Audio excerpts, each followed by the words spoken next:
Matagal ulit ako bago nakapag-decide na mag-vlog ulit.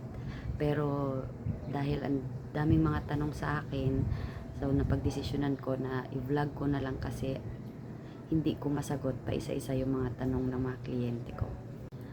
Sa nakikita nyo nga, naka-uniform pa ako kasi katatapos ko lang din mag-online meeting, and then ang dami ko ring mga kliyente na inasikaso bago ako humarap ulit dito sa camera. So umpisahan ko ulit na magpakilala sa inyo. By the way, I'm Melissa Magalona, Senior Investment Specialist ng Boracay New Coast.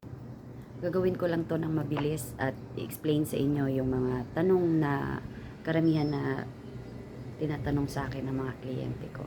Boracay New Coast is a township property owned by a Mega World developer. 150 hectares township property. So meron po tayong residential lots, commercial lots, and condominium.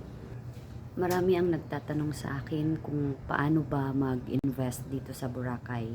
So, umpisahan natin sa residential lots. Ang residential lots ng Boracay New Coast ay isang exclusive subdivision sa loob mismo ng property.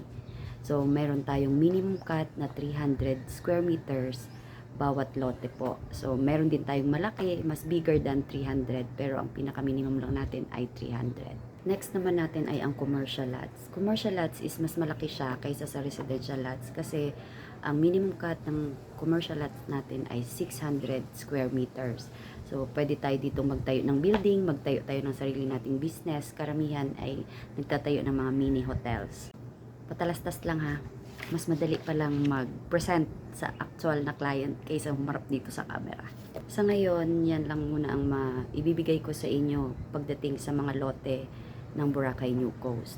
Pero meron pa tayong isang project or property na pwede pong i-offer sa inyo, which is the condominium, at isusunod ko po sa inyo i-explain yon. Sa ngayon, kung may mga tanong kayo about sa lote or interested kayo na mag-invest dito sa Boracay New Coast sa mga lote natin, which is the residential lots and commercial lots, i-message nyo lang po ako sa Facebook ko. Ito po yung Facebook account ko. And then, pwede nyo pong itanong sa akin lahat po ng mga details na gusto ninyong malaman about sa property ng Boracay New Coast. Regarding din pala sa mga prices ng property natin, ng mga lote natin is, pwede nyo po rin akong i-message para po malaman ninyo yung mga price ng bawat lote natin dito sa Boracay New Coast. At kung may mga tanong pa po kayo na gusto nyo malaman about kung paano mag-invest dito sa Boracay, anytime po, i-message nyo lang po ako. Abangan nyo po ang next na vlog ko.